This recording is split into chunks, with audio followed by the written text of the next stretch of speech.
Hi, welcome. Thank you all for joining. I'm Michael Leong. I teach in the School of Critical Studies at CalArts across the MFA Creative Writing and MA in Aesthetics and Politics programs. This is the second event of a semester-long series on the topic of documents and cultural memory.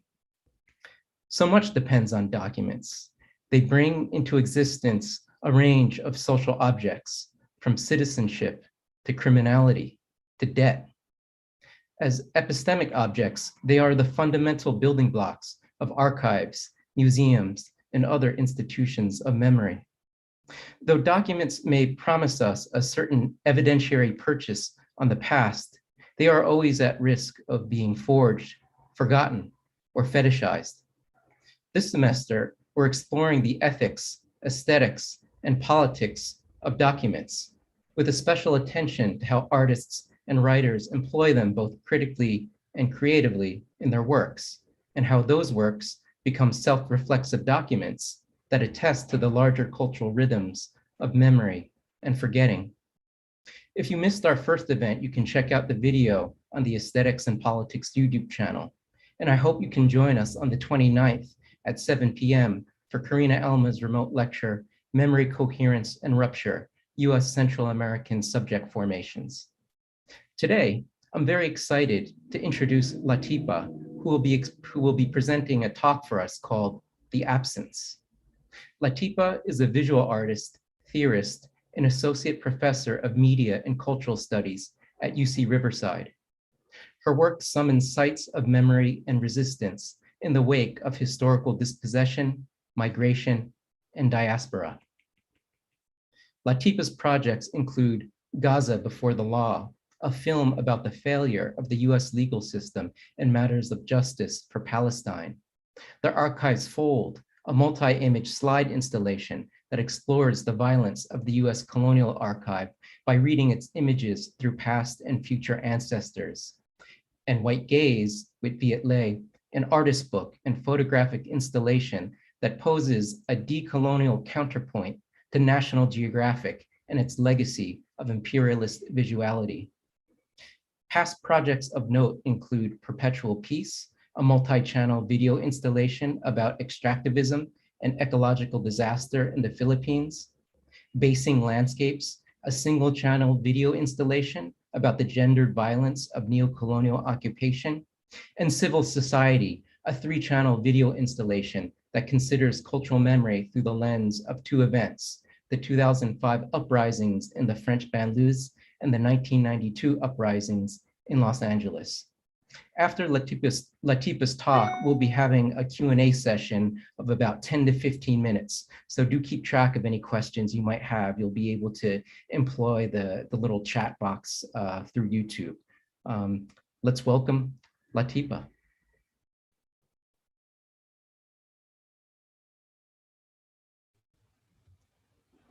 Hi, everyone. Thank you so much for being here on Zoom today. I want to extend a bunch of different thanks before I begin. First to Michael Leong for the kind invitation and for the numerous accommodations he made for me to be able to be here with you. I also want to thank Rosa and Moam for their work behind the scenes to make this event possible. Other thanks are in order for the work that I'm going to present to you, which has been collaborative from the start. I want to thank Stephanie Caniso, Antonella Bofanti, John Shibata, and Claire Frost at the Berkeley Art Museum for supporting this project and helping me to access the Char archive. I want to thank Young Soon Min, Crystal Beck, Bono Olgado, and Ellie Lee for their invaluable input and care for this project. And most importantly, I want to thank James Cha, without whom I would not be doing this work and who has made everything I'm going to present here to you today possible. So I'm going to go ahead and share my screen.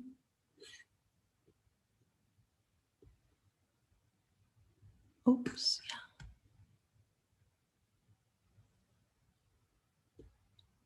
Okay, I'm hoping that's full screen for everybody.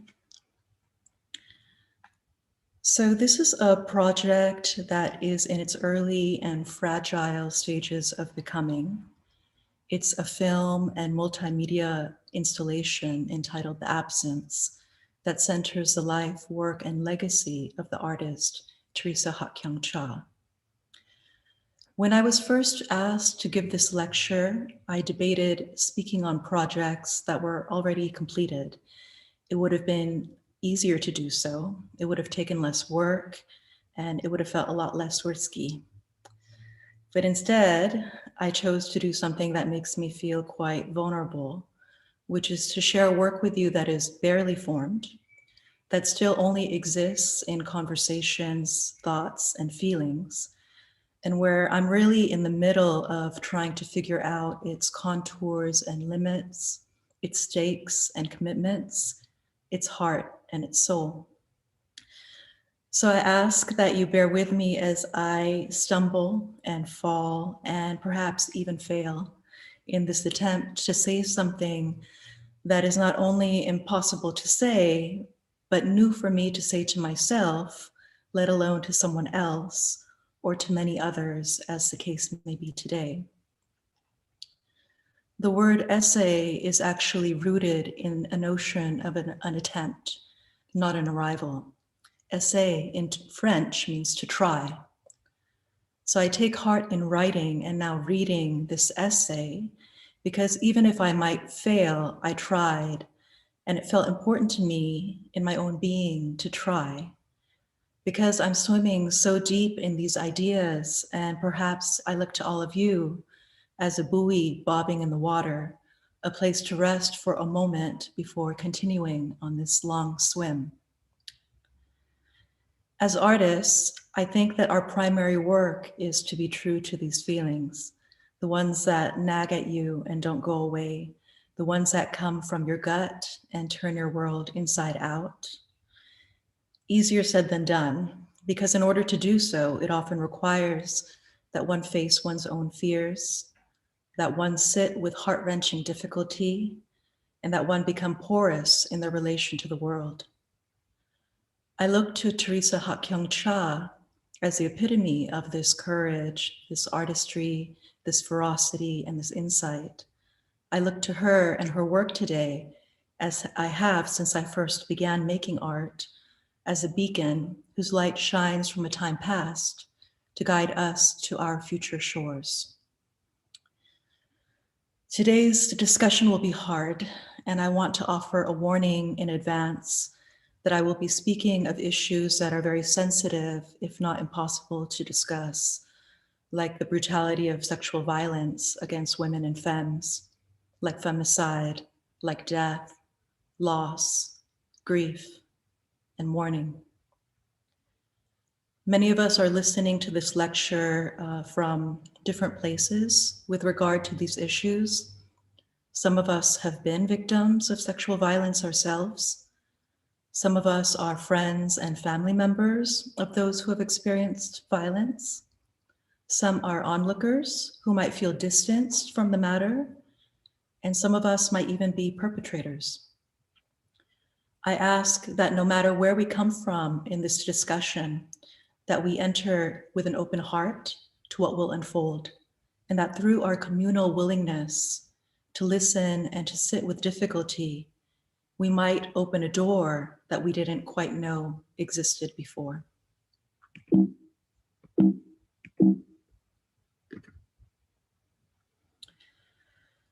I know there might be a variety of understandings and a variety of engagements with Theresa Hak Kyung Cha in the audience, so allow me to begin with the most basic of introductions. Theresa Hak Kyung Cha was an artist who moved deftly across the genres of film, video, photography, prose, poetry, sound, and performance, often layering multiple modalities in order to arrive at nuanced, poetic, and open-ended forms of engagement. Cha's works were among the first in the field of art to explore diaspora and the tangle of languages, voices, spaces, times, memories, and histories that structure it. Her projects were informed by multiple experiences. First, her life as it was shadowed by the intergenerational trauma of the Korean War and her family's migration to the United States. Second, by the culture of storytelling practiced by her mother that filled her childhood and that laid the foundation for her expansive imagination. And third, by her wide studies in cinema, poetry, language, literature, and philosophy, all of which suffused her work. Cha was effusive in her output, and throughout the 1970s and first years of the 1980s, she produced an expansive and groundbreaking oeuvre. Out of this body of work, she is perhaps best known for her book Dictée, a poetic treatise on Korean history, language, intergenerational resilience, and women's inner and outer lives. Like most students, I was introduced to Cha's work through Dictée as a student in the late 1990s. Like most students, I found it dense, difficult, opaque, and like nothing I had ever seen or read before. I think it is this density that explains why I'm still here with this book and her work over 20 years later, and why we are all still here with this book and her work 40 years after it was made. It is because Cha's work never closes down. It slips and slides, evades capture, and frustrates meaning. It doesn't reveal itself, and in so doing, it opens onto infinity. Today, Dictée is commonly taught in university courses in English, comparative literature, Asian American studies, and gender and sexuality studies. Yet, while it's widely taught, I feel there remains a substantive difficulty in how to teach this book. I'm speaking about more here than the challenging form of the work, that opacity about which I just discussed, and that one must submit oneself to in order to enter the work. That formal challenge is there with all of its conceptual rigor, but so too is another far less discussed difficulty, one that arises from the trauma and unspeakability of femicide. In 1982, at the age of 31, 1 week after Dictée was released, Cha was raped and murdered by an acquaintance at the Puck Building in New York City.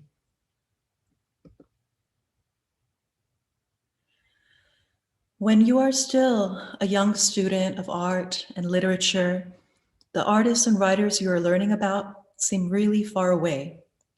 You encounter these figures through their texts, written decades, even centuries ago, and it feels impossible to understand that these artists and writers were living, breathing humans, just like you, humans who were grappling with the conditions of their moment. When I was first introduced to Dictée, I was probably 20, 21 or so, and however lost I felt in the book, however much I didn't understand it, what I did manage to discern, if only in shadows, was a model for making that I wanted for myself. It was a making that took risks. It was a making that was experimental, and it was a making that didn't care about making sense to the powers that be. Furthermore, in Cha, for the first time, I saw another Asian woman who was trying to write her life as it bled across oceans and generations and global political histories, and who was doing so from the depth of her body and from a poetic undoing of the very structures of articulation that discursively shape the world. Since I found her in the late 1990s, nearly 20 years after Dictée was first published, what I also saw in Cha's work was someone who wasn't spoon-feeding the experiences of colonialism and diaspora to a white audience. She wasn't trapped in the straitjacket of multicultural parlance a la Amy Tan that had by that time, when I was finishing college, come to feel like a fate impossible to escape. I didn't have the language for any of this at the time, but now another 20 years has passed, and I've moved through enough life to see that all of this was the case, and that what I saw in Cha from my first encounter was a model for a freedom of making and a bold sight of agency as an Asian woman in a racist America. After this encounter with dictée, I would go on to a decade of trying to become the artist that I imagined I wanted to be. I traveled a lot and flailed and floundered and searched and doubted myself and my capacities to no end. At the tail end of this period of wandering, I found myself somehow finishing a PhD at Berkeley and writing the last chapter of my dissertation on Cha. It was only then, while trying to write about memory across her visual work, and in particular, focusing on a film that was left unfinished of hers in order to do so, it was only by doing this research and having a more in-depth and less casual relation to her practice that I learned of how she died. She was raped and murdered. It was something that threw me completely out of balance. Down was up and up was down. She was raped and murdered? How could it be? And how could it be that I, who admired her so much, didn't know this? Why didn't anyone tell me? How could I, who felt so deeply identified with her, have not known? I would finish my dissertation, get the degree, but two things would nag at me for the next 10 years. First, that Cha had an unfinished film that I saw was this incredible cinematic attempt to figure memory as a link across generations and diaspora. And second, something that seemed so banal yet stupefying to me, that I had been completely in the dark about how she died. And how could that have possibly been the case? In retrospect, I think that I am of a generation of students who were being protected from the fact of her death. Later editions of dictée, which would be published soon after my time as a student, such as this one produced by UC Press in 2001, put the fact of how she died right on the back cover. It reads, Theresa Hak Kyung Cha, 1951 to 1982, was a poet, filmmaker, and artist. In 1982, Cha was murdered by a stranger, which is wrong, she was an acquaintance, by a stranger in New York City, just a few days after the original publication of dictée.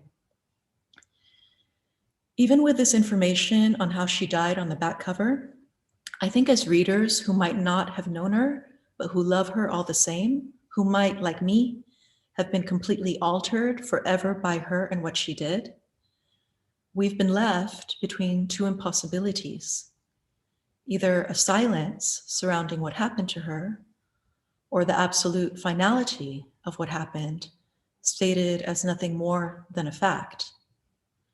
I found neither space to be tenable, because in either, there was no space to grieve.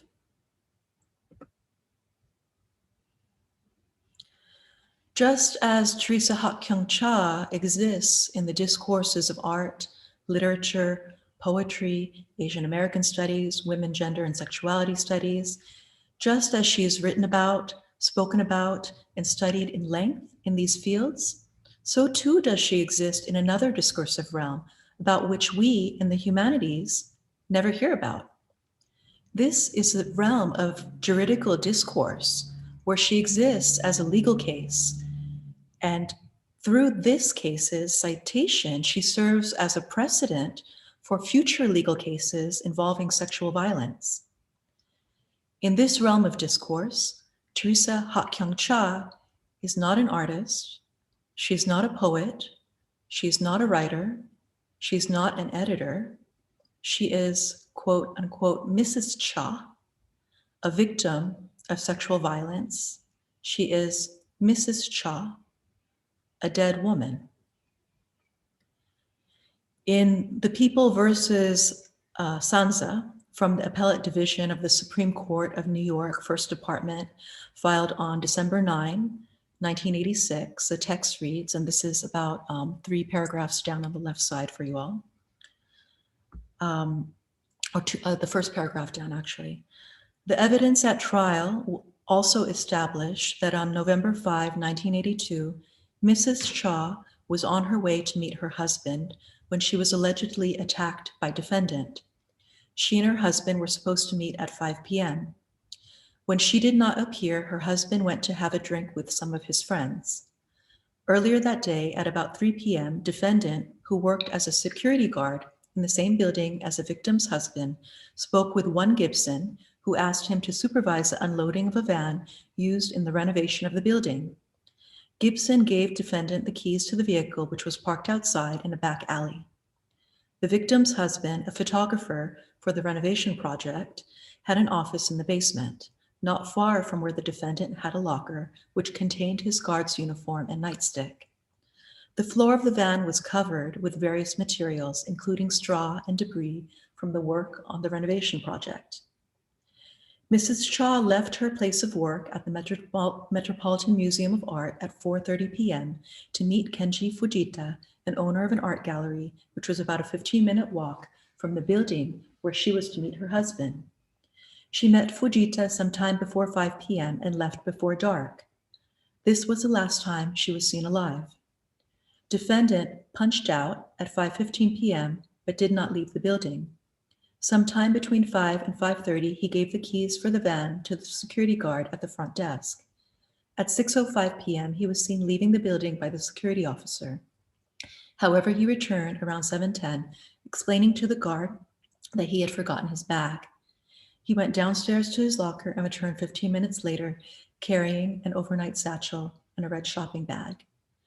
At 7:15 p.m., police officer Brennan responded to a call for an investigation of a parking lot on Elizabeth Street, which is located about 10 or 15 minutes by car from the office building in which the defendant worked.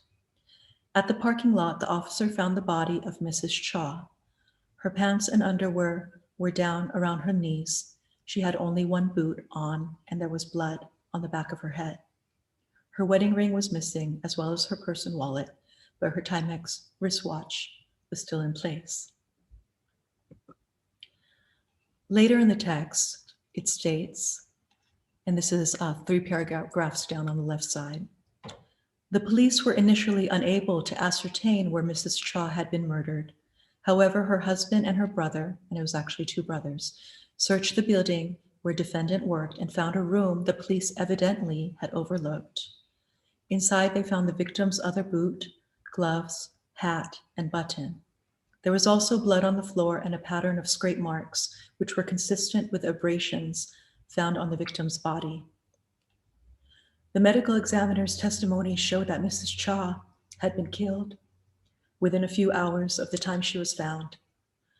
Death was caused by strangulation, which finding was consistent with a scarf and belt found tied around her neck. The medical examiner further testified that the lacerations on the victim's head could have been caused by a nightstick.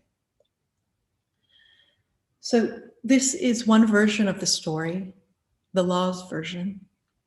Theresa Hak Kyung Cha's family has another version, one that is really about the suffering that an already suffering family has had to go through in order for a serial rapist who murdered their daughter and sister to be prosecuted. If this case highlights police ineptitude or apathy in finding the actual scene where the violence occurred, so too does it highlight the barriers within the law itself to prosecute perpetrators of sexual violence. The first trial was lost on appeal because it was ruled that inadmissible evidence had been used in the trial. This quote unquote inadmissible evidence was 3 testimonies from women who had also been raped by the same assailant and which he had pleaded guilty to in Florida. In each case, he had told the women that he wanted to make love and then put a revolver against the victim's head as a threat. The court had originally allowed this evidence because the victim, Cha, was not available. That's the language that they used to identify her assailant.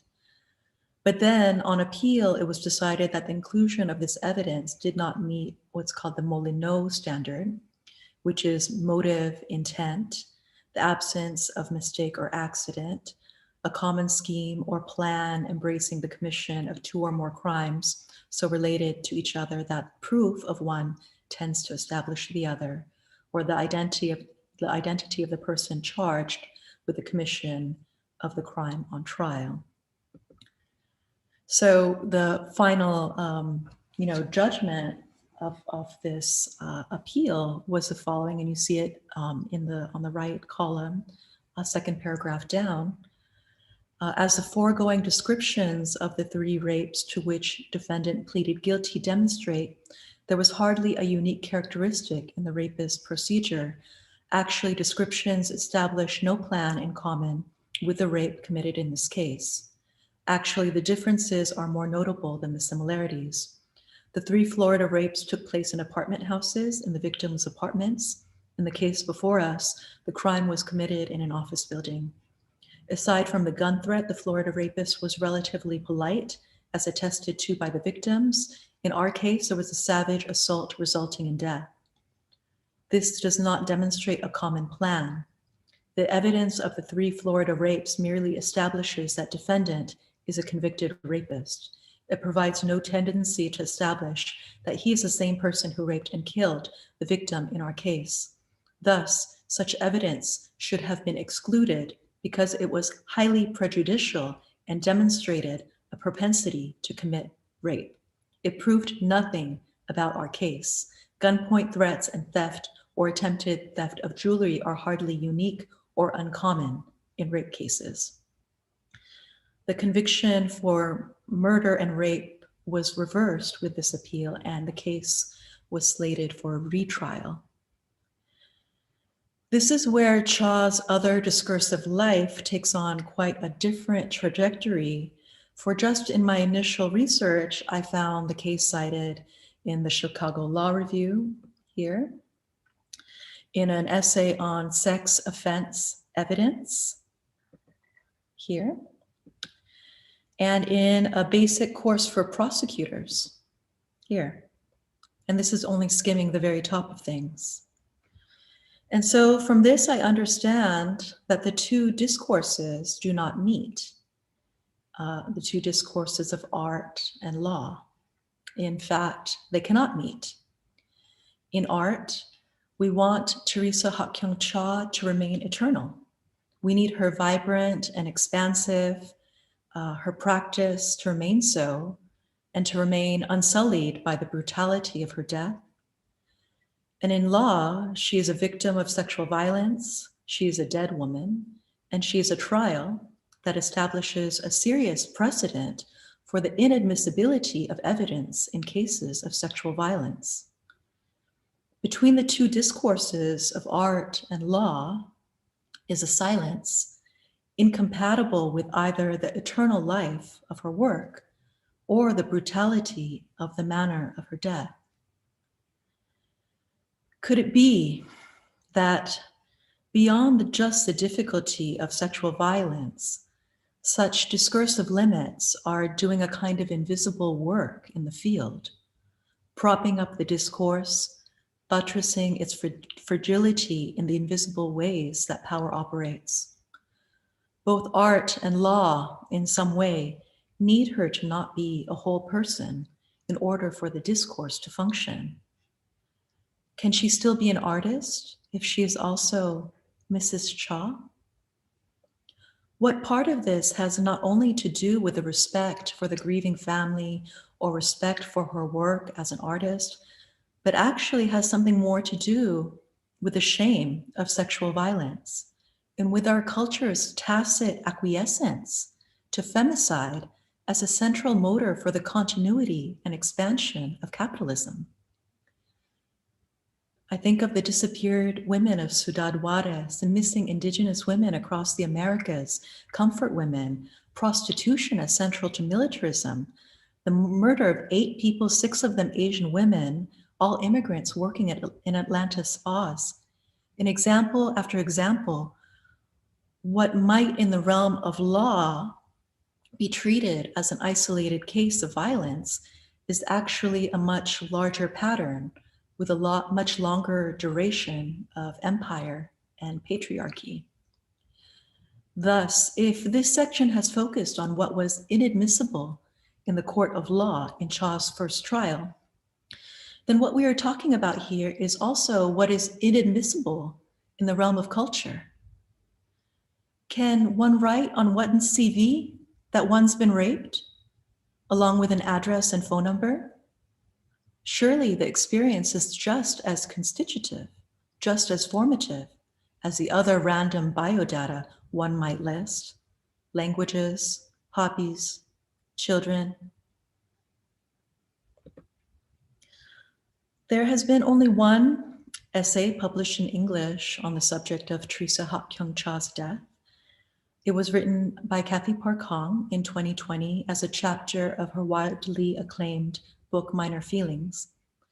In Portrait of an Artist, Hong gathers data from John Cha's manuscript regarding, and that's Theresa's older brother, regarding the trials.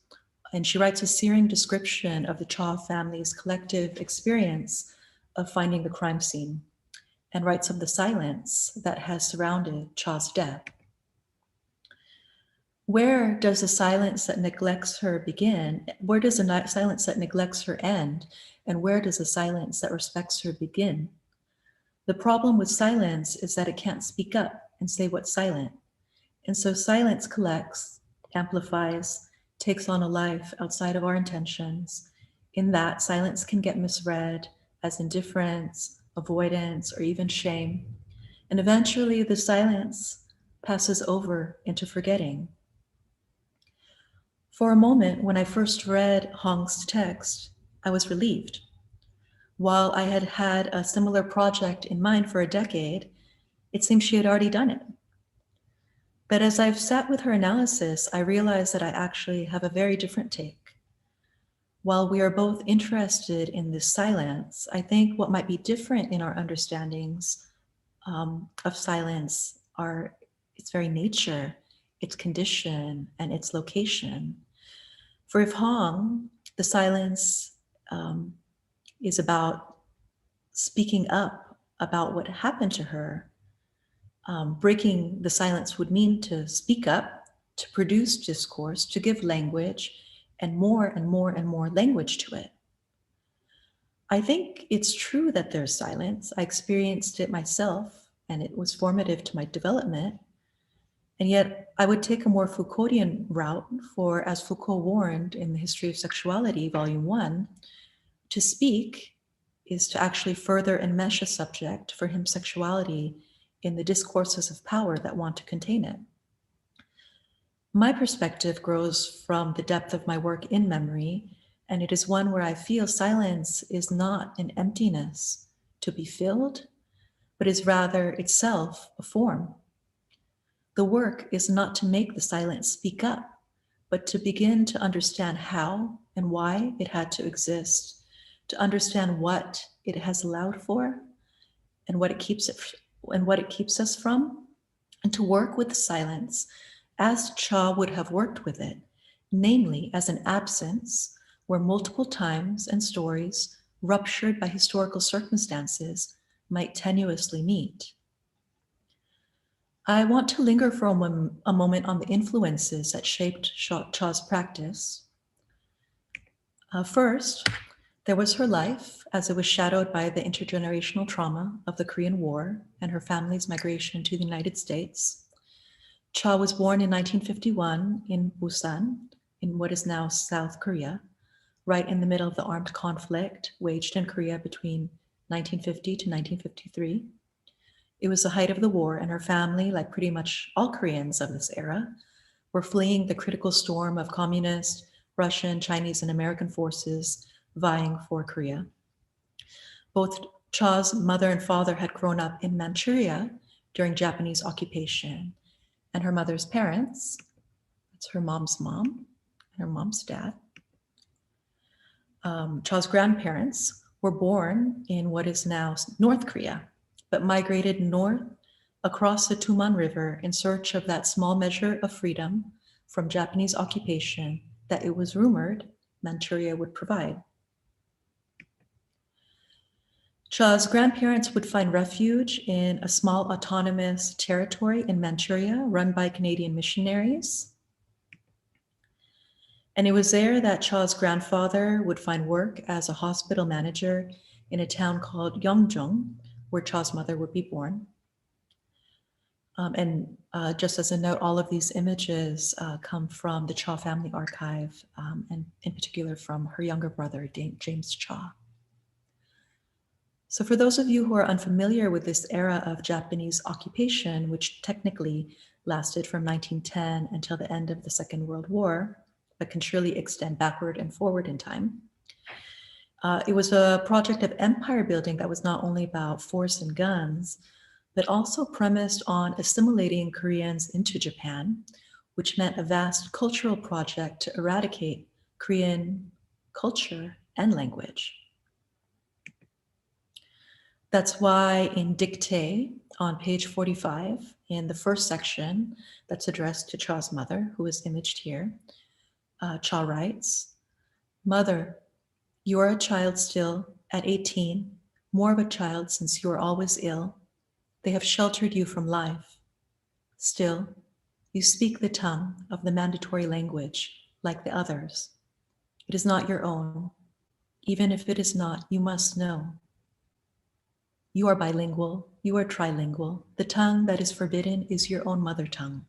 You speak in the dark, in secret, the one that is yours, your own.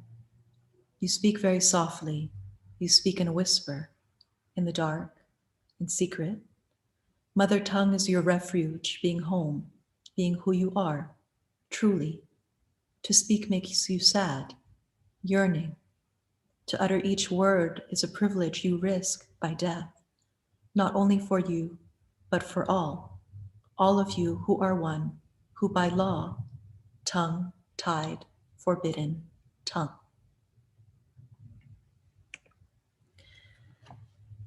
It's into this climate that Cha's parents are born, and this is an image of her dad.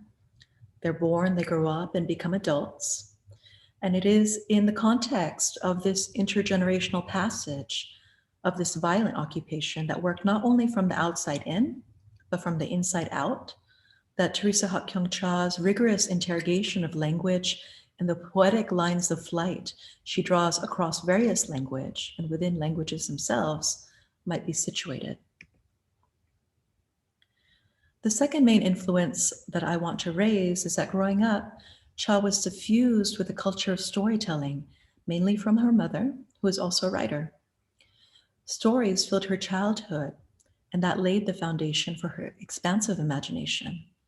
Cha was actually in her mother's womb as her family fled southward at the height of the war.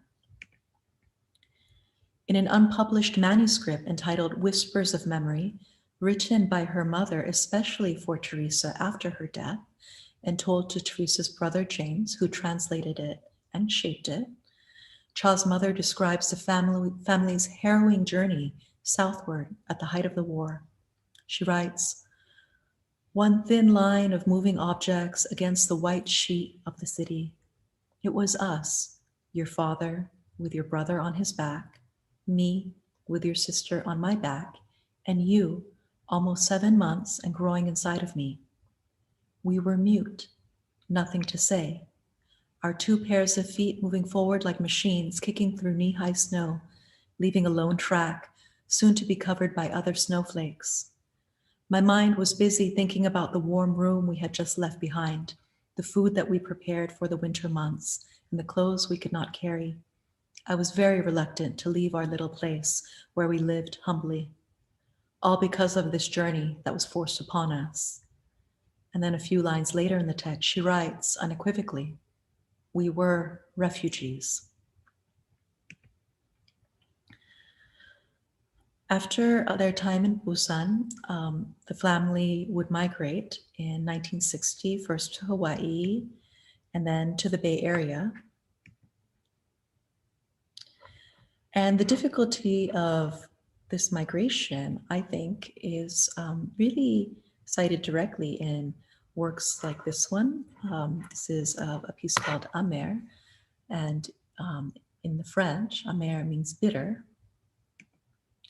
Or this one, which is a piece called Surplus Novel, where Cha recounts an experience that she had while walking down the street and being called Yoko Ono. And she writes it and she cuts it up and she puts it in this bowl in this expanded writing form. But it's a narrative that certainly speaks to the kind of cultural stereotyping and racial violence of being Asian in America. And it was in the Bay Area that Cha would begin her wide studies in cinema, poetry, language, literature, and philosophy, all of which suffused her work at UC Berkeley. And so here she is with her mom and dad and sister in front of Sather Gate at UC Berkeley. But it was an education that began earlier in 1964 at the Convent of the Sacred Heart, a Catholic school where she learns French, studies Greek and Roman classics. And from there, she would go on to a brief stint at UCSF before transferring to Berkeley, where she mainly studied comparative literature, art, and film for about a decade.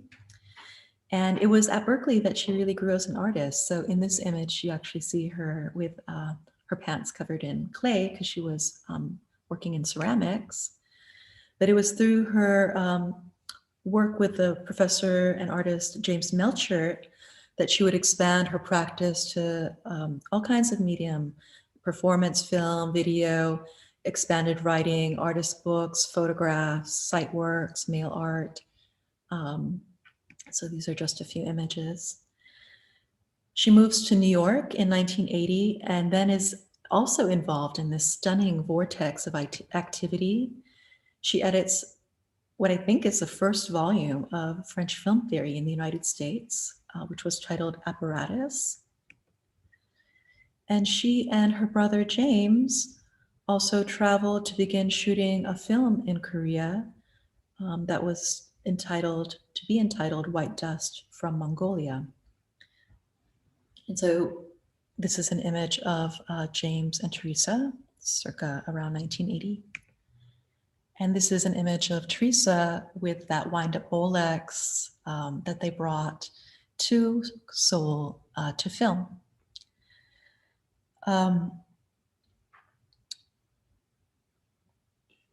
So the film that I want to make, which is entitled The Absence, is one that wants to explore this 40-year silence that has surrounded the tragedy of Theresa Hak Kyung Cha's death. It will ask how this silence is constituted, what it has allowed for, and what it keeps us from. It will situate the silence in a larger phenomenon of violence against women and femmes, which will be understood not as an individual act of violence, but instead as a structural and constitutive form of capitalist relationality. And most importantly, the absence will press how we transform this silence into agency through Cha's own radical relation to language and visuality, which itself often approached that which was unspeakable.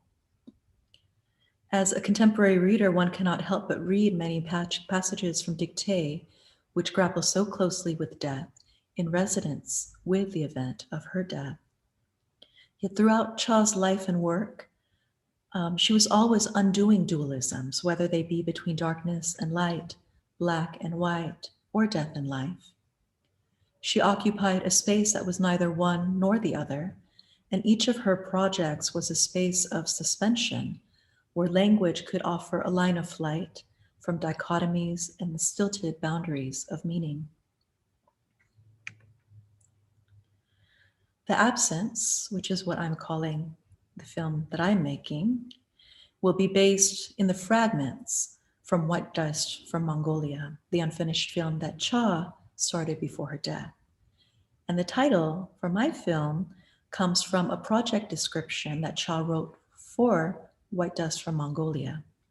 And it's right there on the second paragraph where she writes, "There exists a hole in time, a break in the linearity of time and space, and that empty space, the absence, becomes the fixation, the marking that is the object of retrieval, a constant point of reference, identification, naming, the point of convergence for the narratives, the point of rupture which considers the multiplicity of the narrative, multiplicity of chronology. For Cha, the absence was an empty center where two distinct narratives of her film would meet. In the first narrative, she describes a character from the past, an amnesiac, who in her amnesia can now stand for many possible identities. A young girl at the cinema, a maid crouching on the ground, her back turned, merchant woman on a ferry, marketplace, orphan, nation, a historical condition, mother, memory. And it's in the second narrative that she describes a character from the present. And it's in the second character that a kind of voice is given for the first character, the amnesia. It's a second character who is kind of like a daughter who becomes a voice for the mother, girl, maid, merchant woman, amnesiac of the first narrative. In a project description she drafted prior to shooting in Korea, she writes, "The film is a simultaneous account of a narrative beginning at two separate points in time. The 2 points function as two distinct narratives. The times overlap during the diegesis of the film, and a final conversion of the 2 points is achieved to one complete superimposition to one point in time." So among the fragments that exist are things like this. This describes the voices in the film, narrator one, narrator two, and a kind of documentary voice. She had drafted a whole shot list with which when her brother James and I were going through the archive and trying to piece together the process of the filmmaking, we understood that she probably put this shot list together after they had already come back from Korea. And it's important to note that they had gone to Korea at a time of intense political turbulence. The year before, the president had just been assassinated. And so it was a state of martial law. Anytime that they would go out filming, they would be questioned and accosted by police. So it was a very, very stressful production experience. And actually, that was the reason why they had to cut their activities short. But she did develop a shot list. And she also had storyboards. And in the storyboards, you see a lot of the kind of imagistic way of handling cinema that moves throughout Cha's practice of video and film. Here, just in this first page, you see all of these fades ins and fades outs from white. And, a kind of storytelling where you don't necessarily have characters, right, acting in the film and laying out a narrative, but instead the work is being done through the dissolve and through the montage and through the kind of disparate images that are being framed. And, in this storyboard, we return again and again to a few different scenes, like one of them being a room. And you see this in the third column down, like there's a room, an empty room that keeps returning again and again in the film that she drafted. And things like train tracks. And finally, at the end of the film, and this is what was so fascinating to me 10 years ago when I was writing my chapter on Cha, was that these two characters that she outlines in the film, this narrator one, who is amnesiac, and narrator two, who's the one who gives voice and in a way returns memory, are in this empty room, but there's a line that had been dividing the room throughout the film, and the line is removed. And it's so fascinating to me at that bottom column, she writes, "Memory retrieval, cut." So there's a way in which this film was this really visionary theorization of what it would mean to actually return memory from a site of diasporic loss. And here are just some stills that James and Theresa shot while they were in Seoul. This is a roof of folks and their kimchi jars, just a street on a rainy day in Seoul. Theresa was very interested in paths spaces and paths and landscape.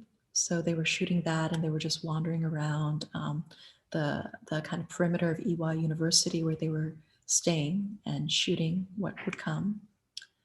And they spent a lot of time shooting train tracks and the kind of arrival and departure of the train from these tracks in particular, which has a huge resonance with her mother's whole migration story to Busan at the height of the war, with Theresa still in her womb, which is outlined in that Whispers of Memory text. So the absence will be structured by the fragments that exist of white dust from Mongolia, and I will inhabit the shot list that Theresa Hak Kyung Cha outlined and allow the work to grow independently from there. The absence will move across Theresa's various works as they resonate with the white dust from Mongolia's scene list. And I plan to have interviews with scholars, curators, artists, and family. And I plan to have it contain scenes that I shoot based on Cha's original treatment for the film. I think that one welcome side effect of the absence will be that it will offer, hopefully, an introduction to Cha's visual work for a wider audience. Because I think that while there's some notoriety about Cha through dictée, very few have actually seen or have access to many of her moving image works due to access issues. So my goal is to incorporate various performance and moving image projects so that these works might be better known. My idea is not at all to try to complete Cha's film, which is an impossible task, but instead to work with the fragments that she left as an armature and a refrain, an open text that allows me to tell this story from within the interior of Cha's practice itself. In this way, the absence is far from a biographical narrative of Cha's life and work. I would liken my approach to Cha's unfinished film more like laying a piece of tracing paper atop a sketch she drew, tracing the outline of what she left, then removing the paper and beginning to draw a different picture based on what I see before me. As might be obvious in this analogy, my drawing will necessarily be determined by my temporal placement, by my interests and life experiences, by my eyes, the way I see, how they see, what they see. Cha's unfinished film provides a path, and by making this film, I ask to walk this path with her during a time that is different from hers. As Freud said, the melancholic might know whom he has lost, but not what he has lost in himself. Through this film, I want to find what we have lost with Theresa Hak Kyung Cha's passing and create a site for the collective mourning for an artist whose life was stolen from her at the height of her creative output, as well as the possibility of celebration for a practice that was bold, visionary, uncompromising, and that remains a beacon for generations to come. Across the many voices and perspectives, textures and feelings that will occupy the film, I believe that we will not only be able to really see and articulate Theresa Hak Kyung Cha's larger project concerning memory, but also to feel it, to understand ourselves as a part of it, to perform it as inheritors of a memory work that she carved a path for, and that I believe it is urgent for us to continue. Thank you very much.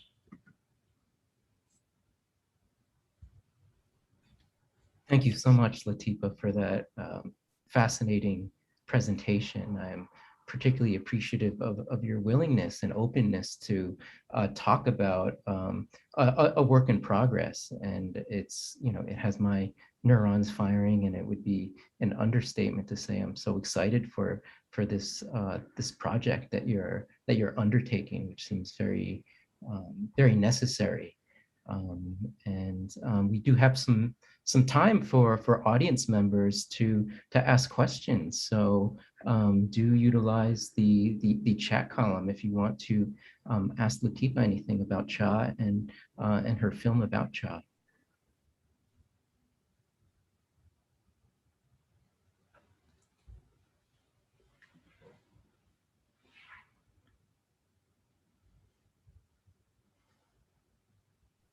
Well, I'll go ahead and just offer a question that I had about something that you said towards the end with your reference to Freud's Mourning and Melancholia. I think it's from Mourning and Melancholia, and I think Freud says something like with melancholy, it's not like typical mourning, because I think he says something like the shadow of the lost object falls upon the subject.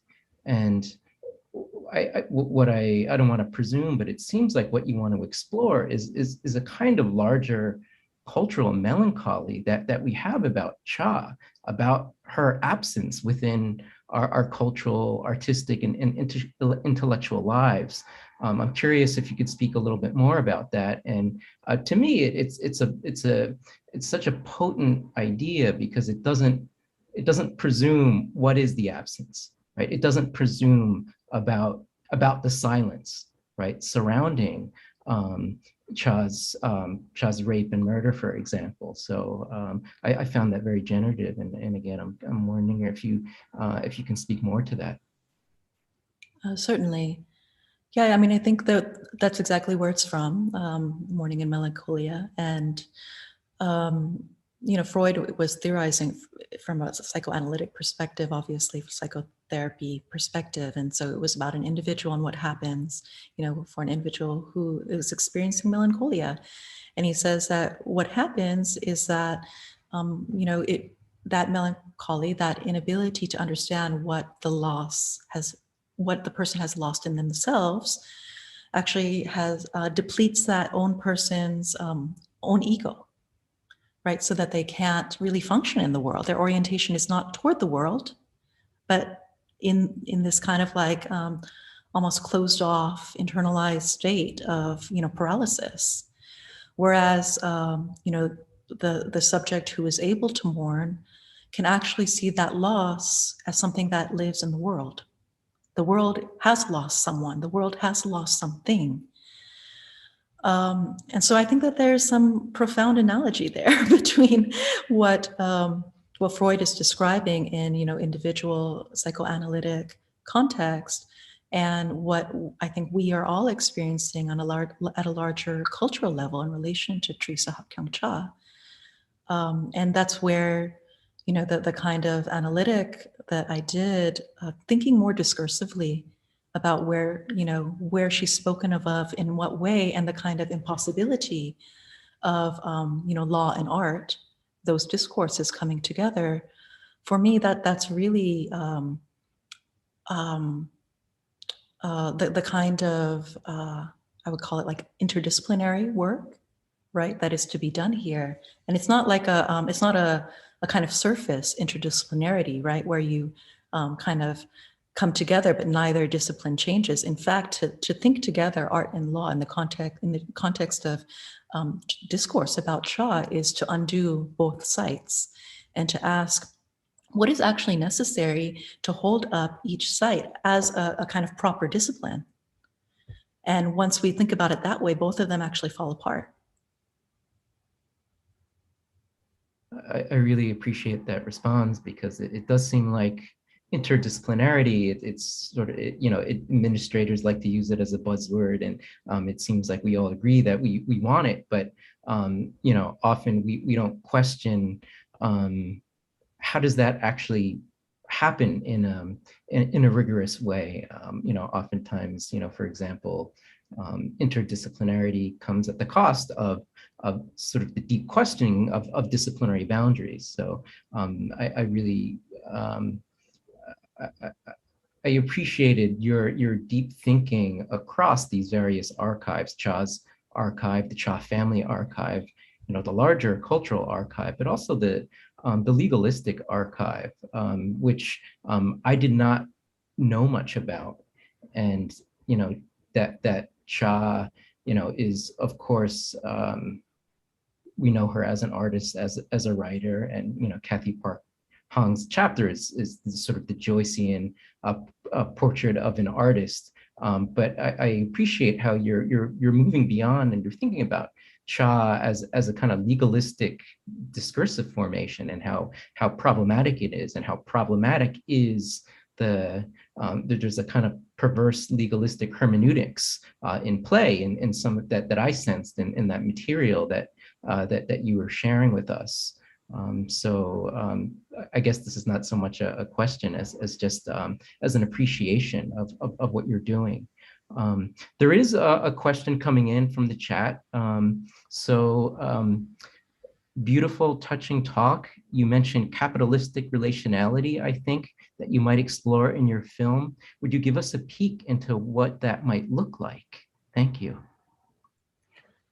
I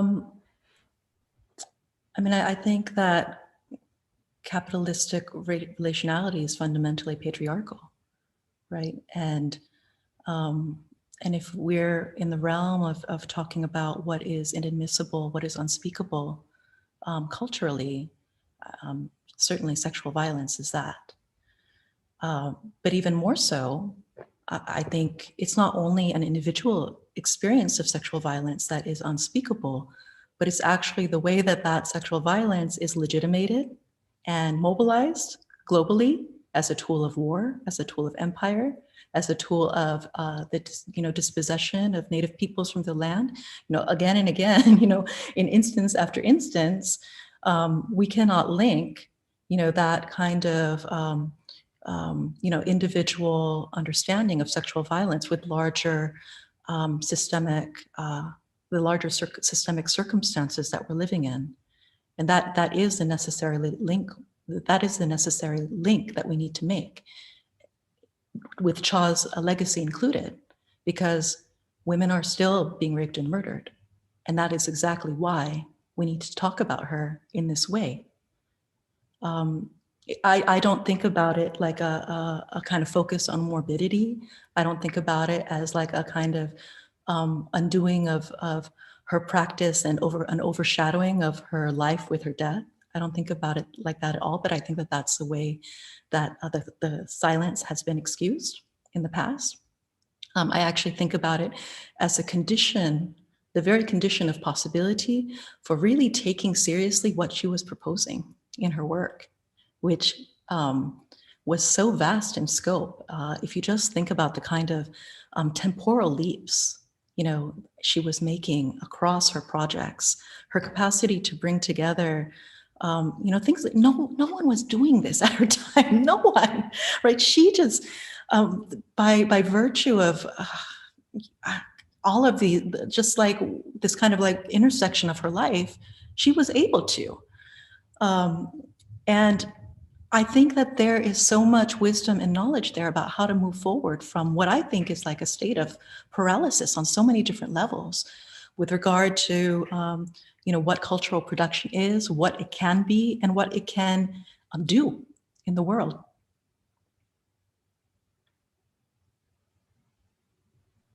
Maybe we have time for another question if anyone wants to ask something.